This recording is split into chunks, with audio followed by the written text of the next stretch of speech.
Bonsoir à toutes et à tous et bienvenue à cette nouvelle édition de Direct. C'est le 25 avril, une date très chère pour tous les Égyptiens au fil de générations, au moins les dernières générations.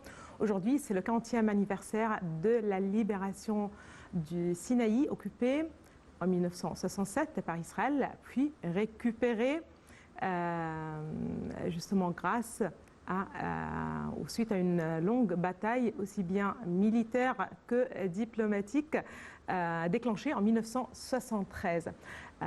Justement, on parle du Sinaï, on parle d'un territoire très cher non seulement pour les Égyptiens mais pour aussi la nation arabe. Certainement, c'est l'occasion de parler et de cette date et du Sinaï, mais aussi de ces justement programmes de développement, projets de développement mis en cours actuellement. Et pour vous parler de ceci, Michel Rafna.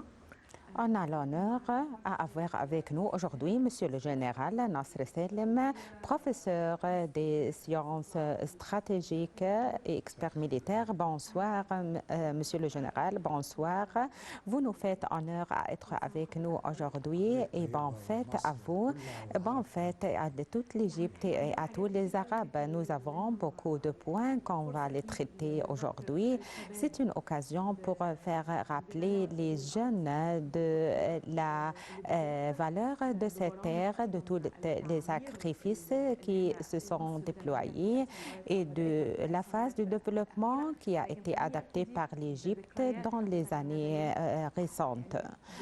On veut savoir vos mémoires en ce qui concerne ce jour, le jour du 25 avril, le 25 avril ou le 6 octobre 73. Tout cela est reliable. Sans le 6 octobre 73, nous n'avons pas le 25 avril 82 qu'on célèbre aujourd'hui. L'Égypte, en 6 octobre 73 est une partie de notre terre, de notre chère terre, c'est le Sinaï qui a été occupé.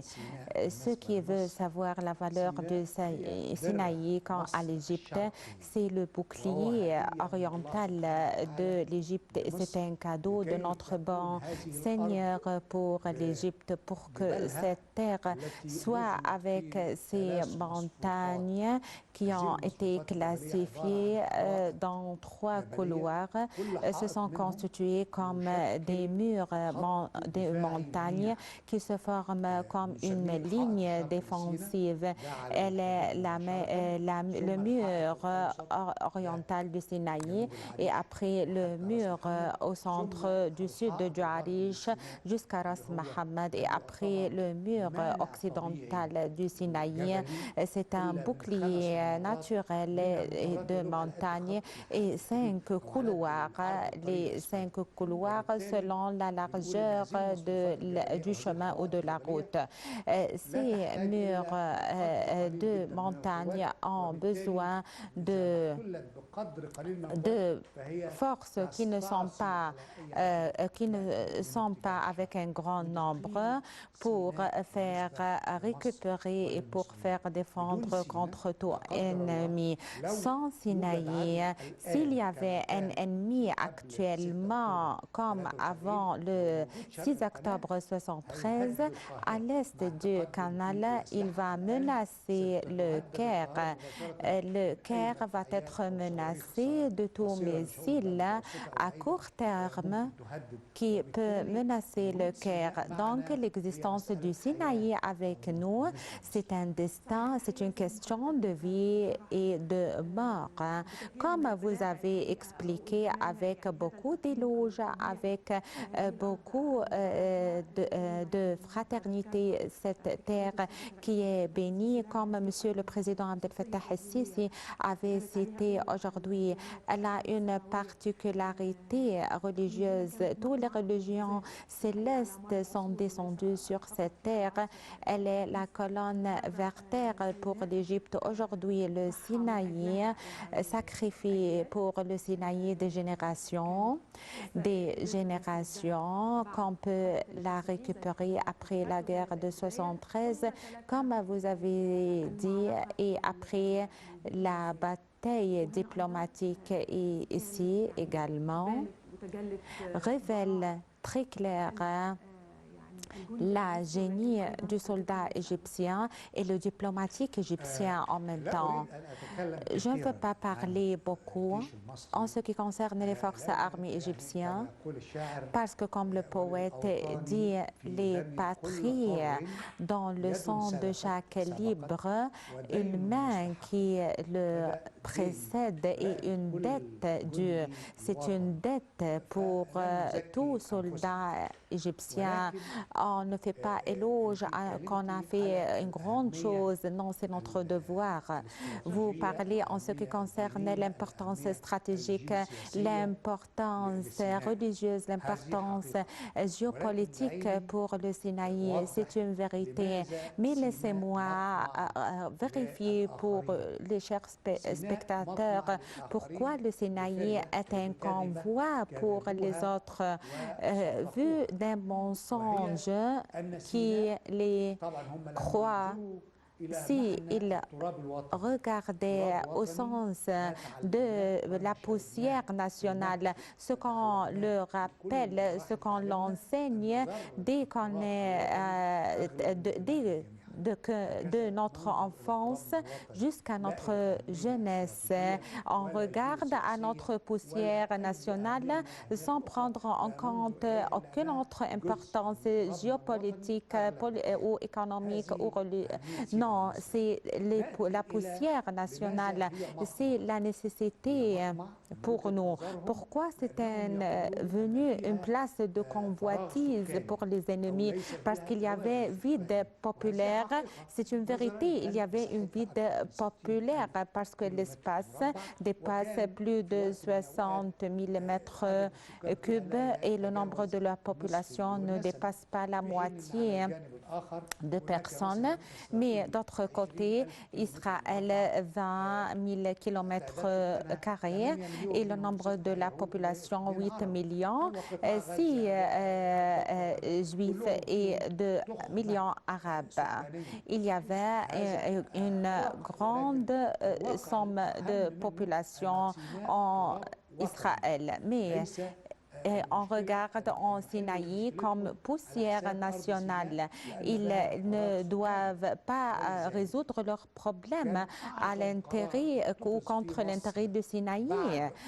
La décision la plus majestueuse qui a été adoptée en Égypte en 1973 et la décision de la paix qui a été adaptée après, la décision la plus géniale, la plus majestueuse, c'est la reconstruction du Sinaï avec la population pour dire à tout le monde qu'il n'y avait pas de vide de population en Sinaï. Donc, le développement et la construction du Sinaï avec la population est spécifié plus de 700 milliards de livres égyptiens pour construire le Sinaï. Lors des 10 années prochaines, on commence à mettre ou à combler ce vide. On va retourner à ce point parce que c'est un point très important. On parle en ce qui concerne pas de paix sans développement et pas de développement sans paix. Donc, le Sinaï est une ligne rouge, comme vous avez cité aujourd'hui, en ont spécialisé 700 milliards de livres pour la reconstruction du Sinaï. Donc, ce développement, il n'est pas pratique, a été commencé dans les années passées de projets, plusieurs projets, un certain nombre de projets. On va retourner à ce point après ce rapport, ce reportage de 40 années vers l'arrière pour savoir plus en ce qui concerne cette histoire, en ce qui concerne tous ces détails qui sont petits et minimums et très importants concernant cette célébration.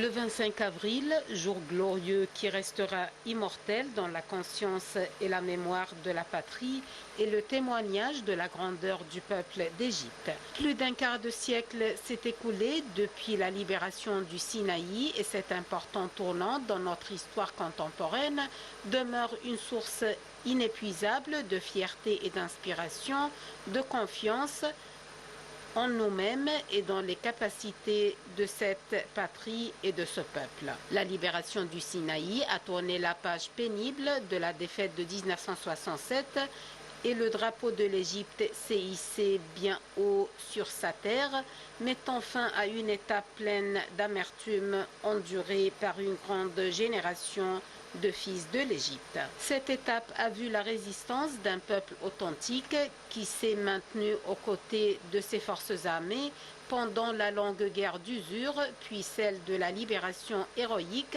afin de récupérer la terre et mettre fin à l'occupation, tout en récupérant l'honneur de la patrie et sa dignité. Cette étape a révélé l'authenticité du peuple égyptien et a prouvé la volonté et la ferme détermination de ses fils en temps de guerre comme en temps de paix. Quelques jours après la défaite de 1967, la période de la fermeté a commencé en 1968 et a duré jusqu'à la guerre d'octobre en 1973, lorsque les forces armées égyptiennes avaient déclaré le début de la guerre d'octobre, qui avait abouti à la restauration de la souveraineté égyptienne sur le canal de Suez et quelques parties de la péninsule du Sinaï, ainsi que le retour de la navigation dans le canal en juin 1975. La guerre a également frayé la voie devant la signature de l'accord de Camp David en septembre 1978, suite à la visite historique du président El Sadet à Jérusalem en 1977. Le 25 avril 1982, le drapeau égyptien a été hissé sur la ville de Rafah au nord du Sinaï et la ville de Sharm el-Sheikh au sud, marquant ainsi la restitution par l'Égypte de l'intégrité de la péninsule du Sinaï, sauf la petite ville de Taba qu'Israël a voulu garder sous sa souveraineté.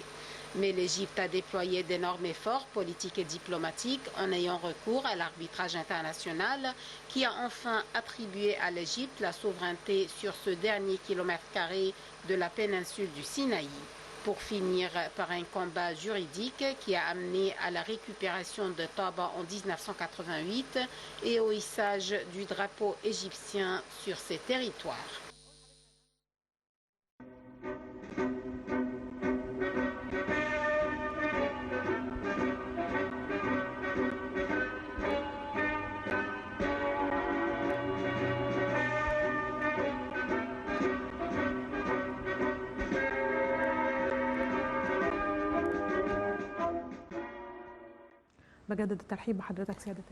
On vous accueille favorablement une autre fois. Monsieur le général Nasser Salim, le professeur des sciences stratégiques, en parle en ce qui concerne le Sinaï et la reconstruction. On retourne une autre fois à la guerre. C'était une guerre atroce et longue, débute par la guerre militaire et après la guerre diplomatique.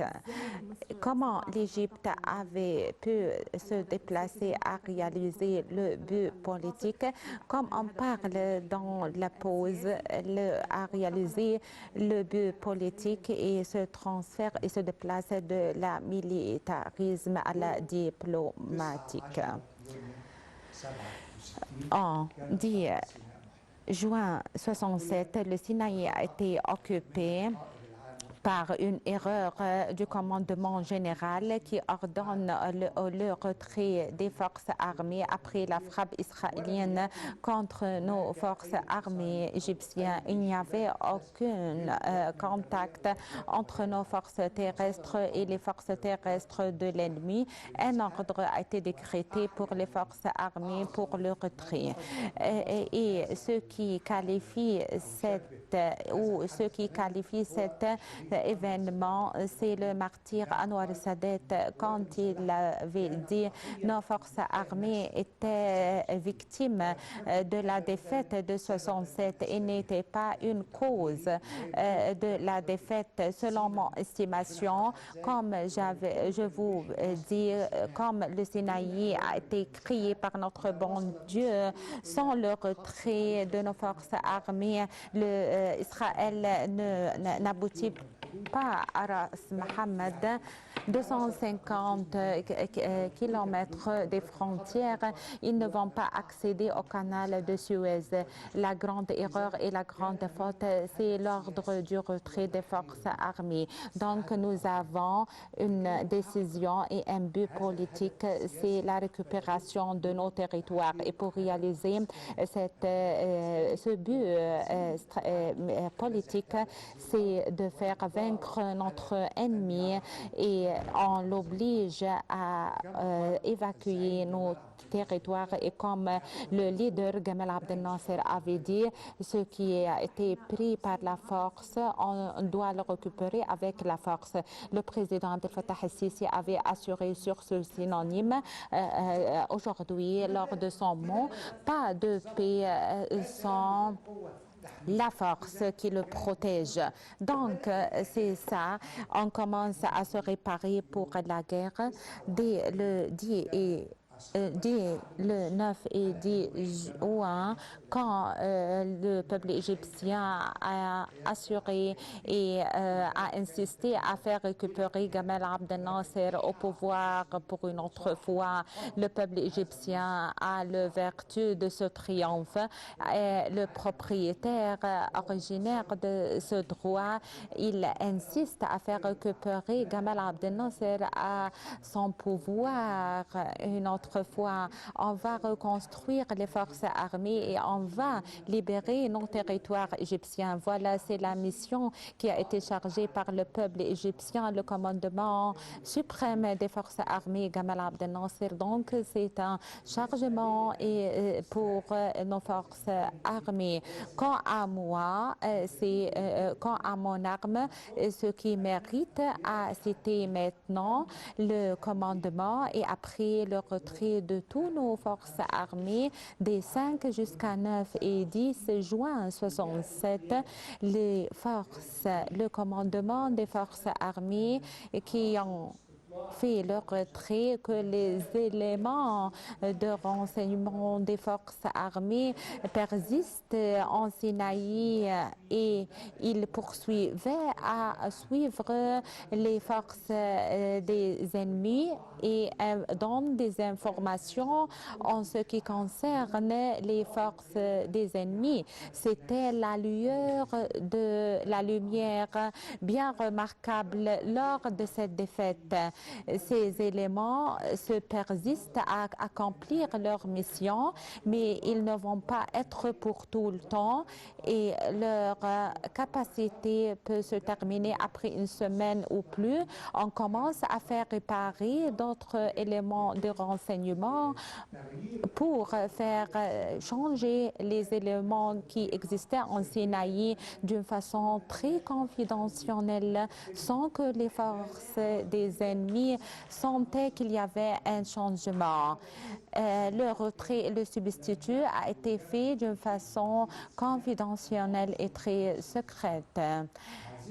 Ces éléments, ce qui mène au Sinaï, un livre ouvert devant le commandement général des forces armées pour mettre avec beaucoup de précision le plan de franchissement qui a été effectué en 6 octobre 1973. Les ennemis ont accompli lors des 6 années qui ont occupé le Sinaï lors de ces 6 années, la ligne du Barlef qui a été le bouclier normal, le plus fort, le plus génial, la ligne de Gino et la force de l'expérience britannique. Et la ligne de Gino et la ligne de Fried Allemande. Donc, toutes ces lignes, la ligne du Bar-Lev a une performance plus que ces lignes. Les forces armées ne doivent pas les franchir que à travers l'usage des bombes nucléaires. Ils se sont moqués de nous, les ennemis, et ils disaient que nous avons devant nous des centaines d'années pour traverser cette ligne. Non, on a utilisé l'usage et la méthode que nos anciens Égyptiens l'avaient utilisée depuis des milliers d'années, et on a mis fin à tout ce que les Israéliens avaient mis après 6 heures seulement. Après 6 heures du franchissement sous l'Empire, la ligne de Bar-Lev est devant nous 50 000 soldats, et la ligne de Bar-Lev a mis son fin. Donc la guerre a poursuivi jusqu'à Israël demande à travers le ministre des Affaires étrangères américain Henry Kissinger à mettre fin au combat et à la guerre, et c'est un message transféré par le ministre des Affaires étrangères américain pour Anwar Sadat. Dans ce temps-ci, on va s'intervenir contre vous avec les forces américaines si vous ne stoppez pas immédiatement la guerre, parce que vous allez démolir le tiers des forces armées israéliennes et vous êtes capable à faire ça. Mais si vous voulez récupérer vos territoires avec la paix, Israël est prête à commencer les négociations avec vous, et ils vont vous donner tout poussière, tous vos territoires égyptiens, et d'ici commence l'histoire de la diplomatie égyptienne.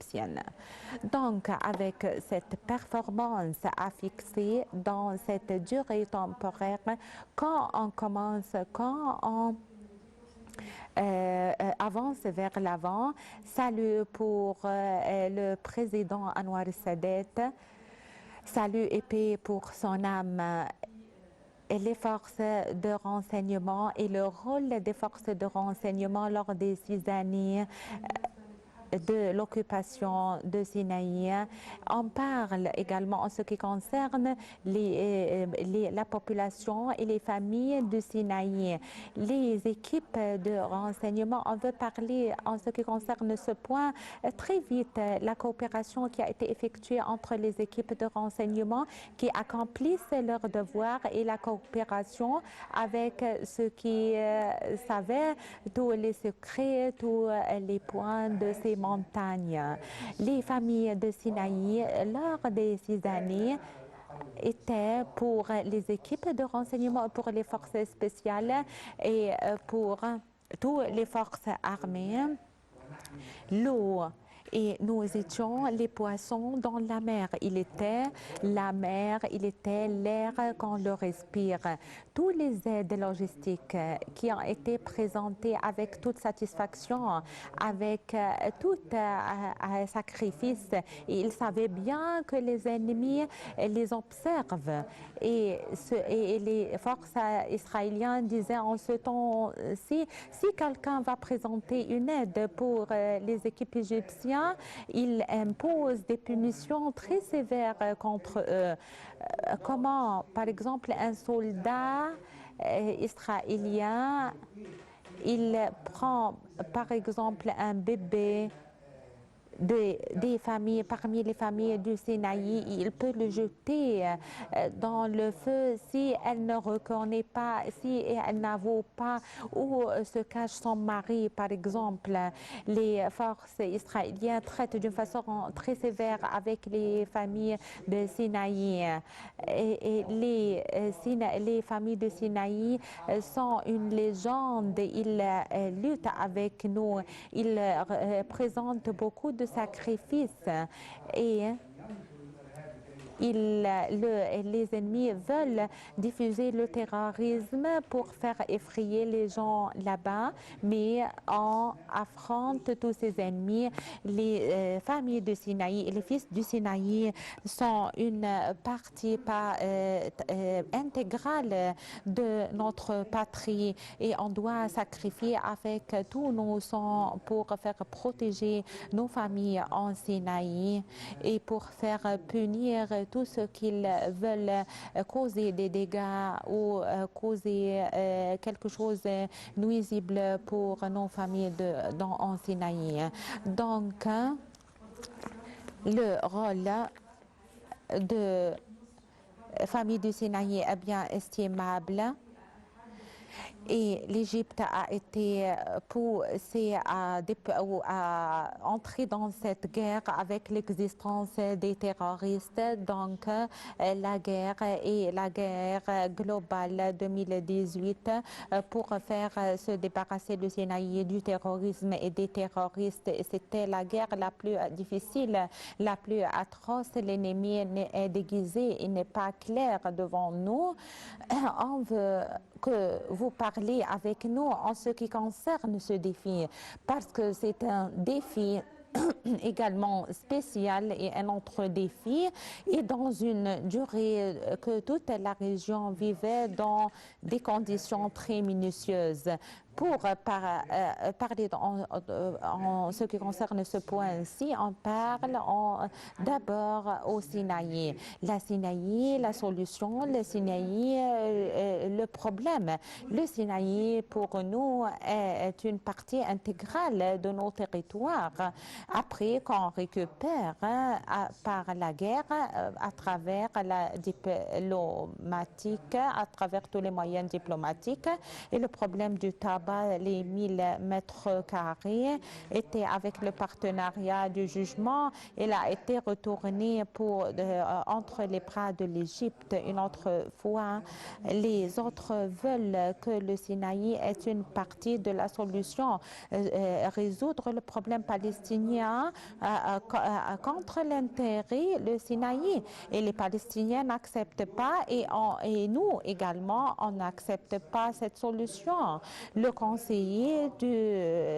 conseiller sécuritaire israélien avait étalé qu'il veut prendre une partie de Sinaï et une partie de la Palestine, et après il récupère quelque chose pour les Palestiniens et on refuse toutes ces négociations.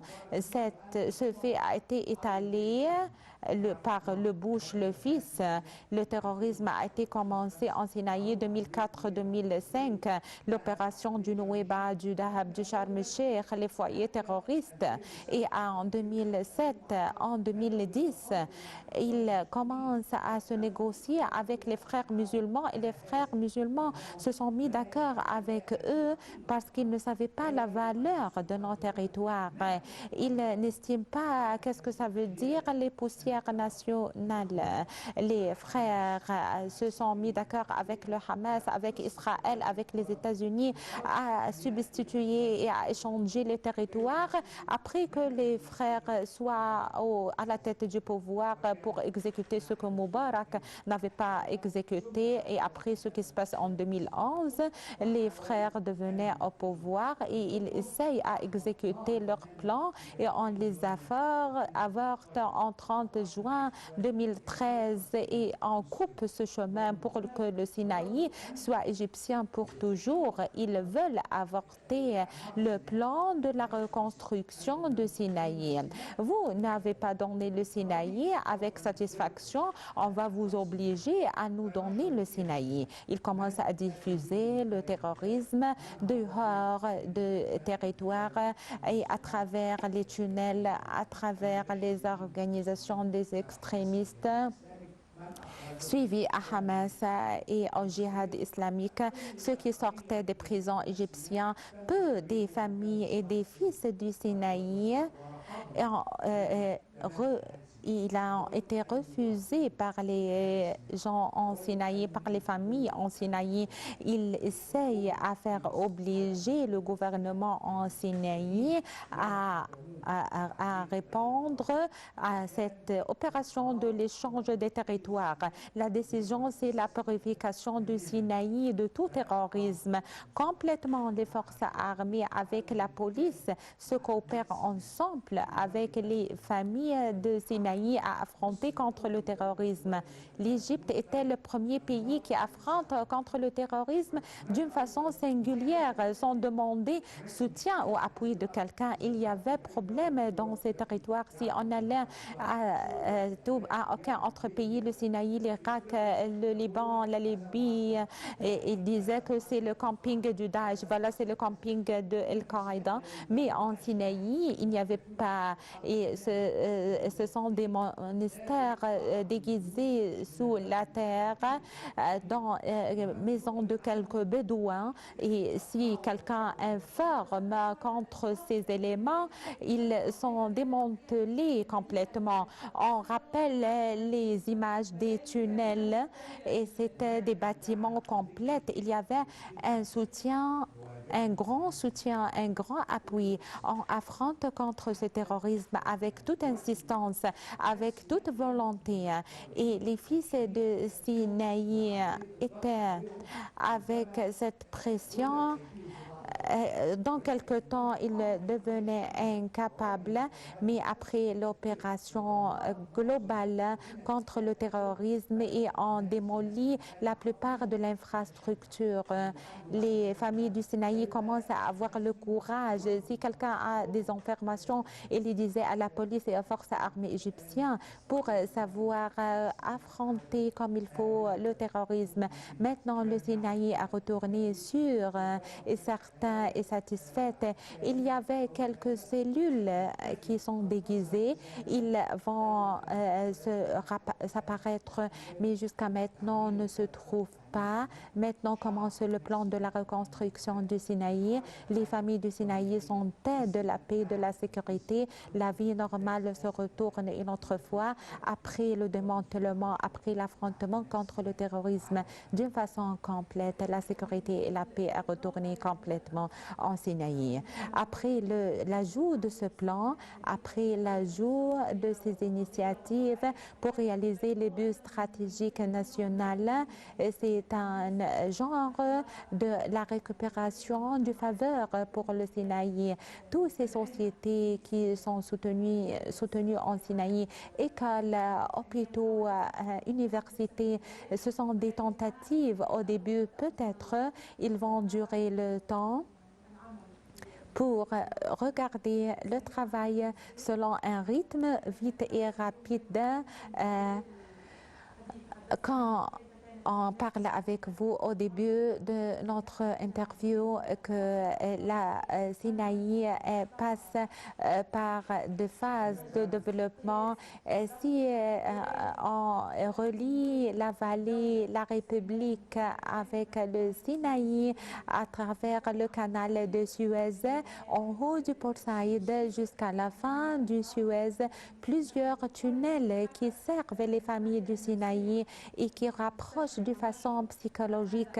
On sent ce rapprochement avec le Sinaï, cette renaissance, ces efforts, cette reconstruction, la reconstruction des milliers d'effédants partis en Sinaï, des stations de la purification de l'eau.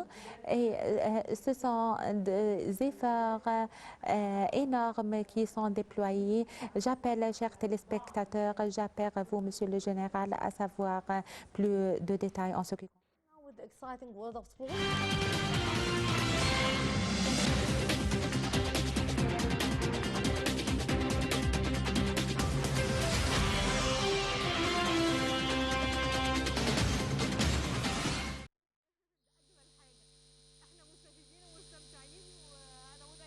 Le Sinaï témoigne actuellement d'un énorme développement qui n'avait jamais été connu avant l'ère du président Abdel Fattah el-Sisi. L'Égypte a accordé une grande attention au développement du Sinaï qui, bien qu'il a eu la part de lion des directives du président el-Sisi pour se lancer dans le combat du développement et de construction sur ces territoires.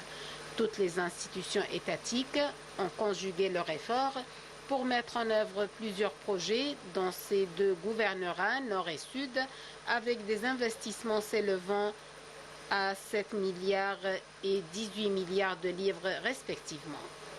Les projets d'approvisionnement en eau potable et du drainage sanitaire, de production d'électricité et des stations de dessalement d'eau, la création de nouvelles villes, dont El Salem et le nouveau Bir El Abd, les projets éducatifs, dont les universités et écoles nouvellement créées, les projets sanitaires, dont la construction et le développement de 9 hôpitaux, et les projets sportifs, dont la création de 28 installations sportives et culturelles, en sont des exemples.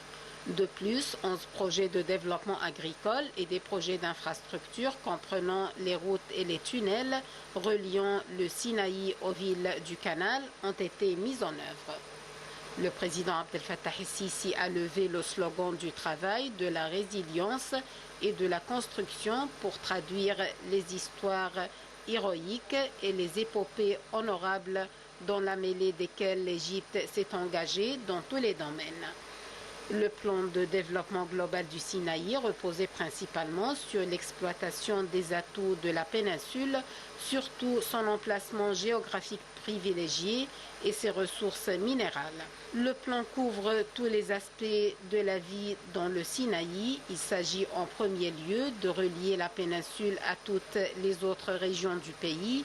Dans le passé, il n'y avait qu'un seul tunnel pour arriver au Sinaï, le tunnel du martyr Ahmad Hamdi, mais aujourd'hui, il y en a 5, à savoir les tunnels Tahia Masr, où vive l'Égypte, à Ismailia, le tunnel du 3 juillet, au nord de Port Saïd, et le tunnel du martyr Ahmad Hamdi II, en plus d'un long réseau routier comprenant 26 nouvelles routes, et ce parallèlement au développement des ports et aéroports de la péninsule.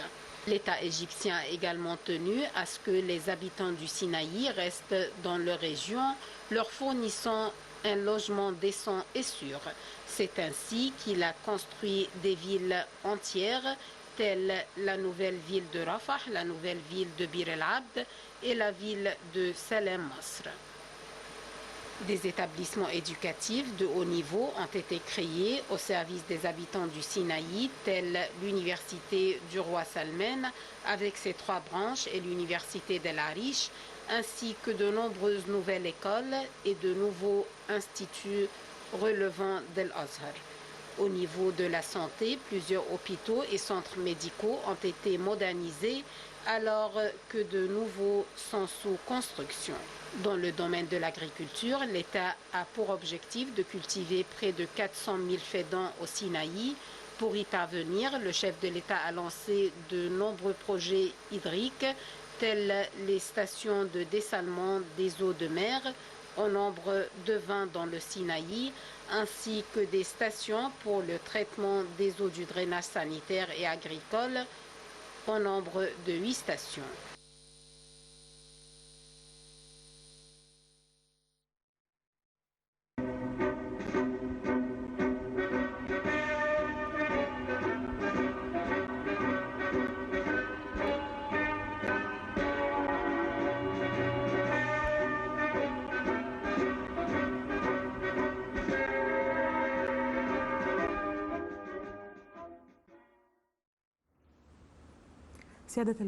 Monsieur le général Nasr Salem, professeur des sciences stratégiques, je vous accueille une autre fois favorablement à être avec nous aujourd'hui. On parle en ce qui concerne le défi et l'idée de la récupération des territoires. L'Égypte déploie le même effort pour protéger toutes les poussières de notre patrie.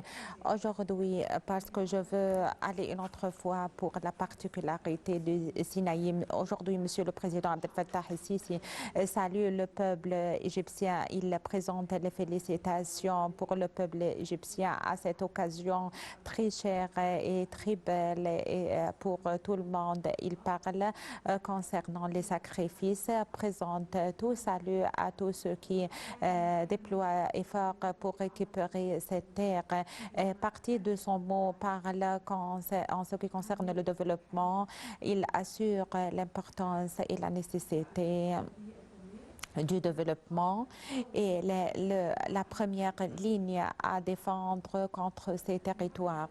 Aujourd'hui, comment vous voyez le processus du développement qui existe? On parle en ce qui concerne la planification des dents, des stations de la purification, des efforts déployés pour reconstruire de nouvelles sociétés. Ce sont des tentatives pour faire rapprocher les deux bandes pour se rapprocher du Sinaï et pour faire rapprocher le Sinaï de nous. Je vais compléter ce que vous dites. Le défi et le danger ici en Sinaï, quel est un convoi parce qu'il y avait vide populaire. Donc la décision, c'est de combler ce vide populaire par la reconstruction du Sinaï. Le plan était jusqu'à 2030 et on va avoir en Sinaï pas moins de 3 millions de personnes. Pour réaliser ce but, on doit réparer infrastructure pour assimiler ce nombre. On commence à combler le vide par les 6 tunnels et le pont de la paix de El Salem et réseau routier la plus géniale comme qu'elle se trouve dans la vallée. Il y avait les ponts et nous avons le deuxième pont de vaisseau de l'Est filiale en Sinaï, le pont de El Arish, le pont de Nouéba sur la mer Rouge, dans le golfe de El Aqaba, 3 ponts qui entourent de Sinaï, le pont de Berdawil, pont également aérien, recevoir les touristes, le mouvement du commerce. Il y avait plus de 300 000 faidons qui sont planifiés. En Sinaï, il y avait 220 faidons qui sont planifiés dans le triangle Rafah, El Arish, El Ouda et El Sheikh Zouaïd. Ce sont des fermes, des faidons qui sont planifiés et cultivés par l'abricot, par les végétaux et de divers genres de fruits. Nous avons les projets de poissons et de la pêche. Nous avons le lac du Bardawil, sur 96 kilomètres. Aujourd'hui, avec les fermes piscoles qui ont été établies en Sinaï, à l'est du canal, va donner à l'Égypte plus de 20 tonnes annuellement. On commence à se rapprocher à l'autosuffisance. On va exporter des poissons de l'Égypte et du Sinaï de grandes quantités. Donc voilà, ce sont des projets. Il y avait des villes industrielles, il y avait des régions industrielles au centre du Sinaï. Nous avons beaucoup de projets. Nous avons planification en Sinaï. Le bloc vital a 2 éléments. L'élément, c'est la terre. On fait élever la performance de la terre par l'infrastructure, par les ponts, par le réseau routier, par les tunnels et par les 3 villes qui sont établies en Sinaï. Et il y avait les agglomérations bédouines, plus de 17 agglomérations pour recevoir la population. Il y avait la terre. Quand on parle dans cette durée, dans ce temps temporaire, il y avait 1000 mètres cubes d'eau à travers les tuyaux pour recevoir les investisseurs, la population au Sinaï, pour que le Sinaï se révèle et apparaît comme la population au Sinaï demande. On voulait que nos frères participent avec nous dans ces territoires pour la reconstruire. Quand au Sinaï, Monsieur le Général, l'Égypte demande et appelle tous les investisseurs étrangers, comment voyez-vous l'investissement en Sinaï? Je veux retourner à ce point après ce reportage. On va aller au processus global du Sinaï 2018 et les efforts déployés par l'Égypte pour combattre contre le terrorisme. L'Égypte avait guidé ce processus et cette opération. Son soutien international, et Monsieur le Président Abdel Fattah el-Sisi avait dit de plus d'une fois devant le podium des Nations Unies et à tous les efforts internationaux déployés pour combattre contre le terrorisme. On défend contre cette terre et on protège cette terre très spéciale, très particulière pour nous. Elle a une particularité géographique en même temps. Elle est riche avec toutes les mesures. Cette terre très riche et elle a également la nature qui est très belle et société très élégante pour cette phase. Donc, ce repartage avec nous, on regarde ensemble.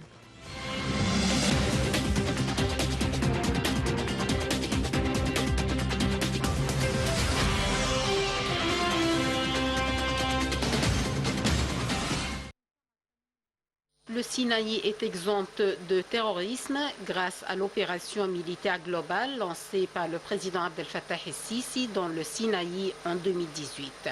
Cette opération a réussi à éliminer les foyers terroristes et à empêcher l'infiltration des terroristes à travers les frontières égyptiennes. La stratégie égyptienne de lutte contre le terrorisme repose sur une planification minutieuse à laquelle ont pris part toutes les institutions étatiques afin de combattre le terrorisme. Outre le volet militaire, l'Azhar et l'Église copte ont joué un rôle majeur dans la lutte contre l'idéologie extrémiste. Le développement du Sinaï est un moyen important de la lutte contre le terrorisme, raison pour laquelle l'État s'est efforcé d'établir des projets de développement durable dans le but de créer des emplois et de placer le Sinaï sur la carte des investissements. Sur le volet social, la construction des logements sociaux pour fournir un habitat adéquat aux citoyens à faible revenu se poursuit dans plusieurs régions du Sinaï dans le cadre de l'initiative Vie décente. Le développement n'est pas seulement de faire des constructions, car le développement du Sinaï passe aussi par le développement de l'individu à travers l'intérêt accordé à l'enseignement. Le 14e rapport des Nations Unies soumis au Conseil de sécurité porte sur la menace que constitue l'organisation terroriste Daesh pour la paix et la sécurité internationale. Il a salué les efforts de l'Égypte dans la lutte contre le terrorisme. Le rapport a également loué les efforts de l'État égyptien pour réaliser le développement global au Sinaï, ajoutant que ces efforts avaient joué un rôle important dans le déclin des organisations terroristes et notant que l'Égypte a augmenté le volume des investissements dans les domaines des infrastructures, des transports et du logement dans le Sinaï. Sur le plan interne, de tels rapports font que les citoyens sont plus conscients des efforts déployés par l'État pour lutter contre le terrorisme, alors que sur le plan externe, ils sont importants pour la crédibilité du pays. Ils donnent le feu vert aux investissements étrangers et aux touristes pour venir en Égypte. Un troisième indicateur est la multiplication des exercices militaires conjoints avec les pays frères, qu'ils soient africains ou arabes, pour leur transférer l'expérience de l'Égypte dans la lutte contre le terrorisme.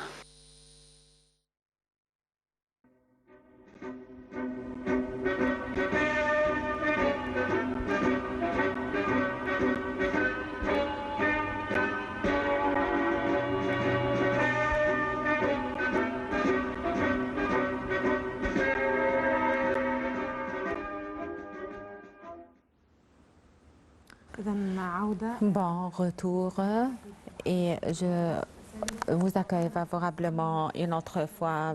Monsieur le général Nasser Salem, on parle en ce qui concerne le développement et ces informations concernant la guerre prolongée et par l'Égypte pour récupérer le Sinaï. On parle en ce qui concerne le plan de développement, pas de paix, pas de développement sans la stabilité. On parle en ce qui concerne les efforts de la stabilité et le plan de développement. Comment vous voyez ce plan de développement, Monsieur le Général? Maintenant, ce qui effraie les familles en Sinaï ou ceux qui veulent investir en Sinaï, non, c'est fini. Le Sinaï devient un point d'attraction pour tous les investisseurs. Pour la planification, le pays commence par le 700 milliards pour l'infrastructure et beaucoup dans l'agriculture, dans l'industrie, mais il y avait d'autres projets pétrochimiques parce qu'au nord de Sinaï, il y avait des champs du gaz les plus grands qui se trouvent au nord de Sinaï. Il y avait 3 grands routes pour l'investissement, pour l'attraction. Il y avait des usines pétrochimiques. Il y avait des usines pétrochimiques. Le centre du Sinaï va être la plus grande région dans le monde pour investir le gaz naturel, que l'Égypte est riche par le gaz naturel. Donc, vous êtes tout accueille favorablement pour tout investisseur qui veulent investir en Sinaï. Et on commence en Sinaï par un grand plan de développement et on accueille favorablement tous les investisseurs arabes ou étrangers. Le Sinaï est ouverte pour tout le monde. Je vais retourner au mot de circonstance pour le président Abdel Fattah el-Sisi aujourd'hui quand il parle en ce qui concerne cette nouvelle phase qui a été faite, phase de la reconstruction pour ces projets, reconstruction du Sinaï et la ligne de la défense, la première ligne de la défense. Il parle également en ce qui concerne la réalisation de l'aisement pour les familles du Sinaï. Il a fait allusion à réaliser l'aisement pour les familles de Sinaï et il y avait de petits projets qui avaient comme but les jeunes et la femme pour soutenir ces familles et pour garder le patrimoine et pour fournir et pour compléter, accomplir le plan du développement. Ce sont des efforts gigantesques déployés. Je répète, félicitations pour vous et pour tous les Égyptiens et pour tous les martyrs et tout.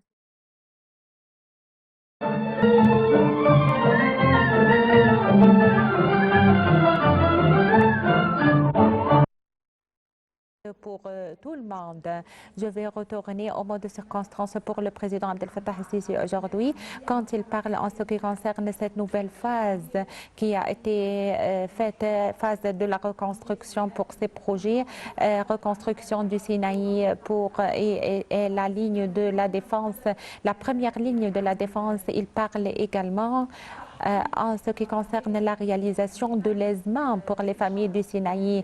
Il a fait allusion à réaliser l'aisement pour les familles de Sinaï et il y avait de petits projets qui avaient comme but les jeunes et la femme pour soutenir ces familles et pour garder le patrimoine et pour fournir et pour compléter, accomplir le plan du développement. Ce sont des efforts gigantesques déployés. Je répète, félicitations pour vous et pour tous les Égyptiens et pour tous les martyrs et tous ceux qui contribuent dans cette guerre hier et aujourd'hui, tous ces efforts déployés, la récupération et la stabilité du Sinaï. Je vous remercie infiniment, Monsieur le Général Nasser Salem et professeur des sciences stratégiques. Je vous remercie infiniment à être avec nous aujourd'hui.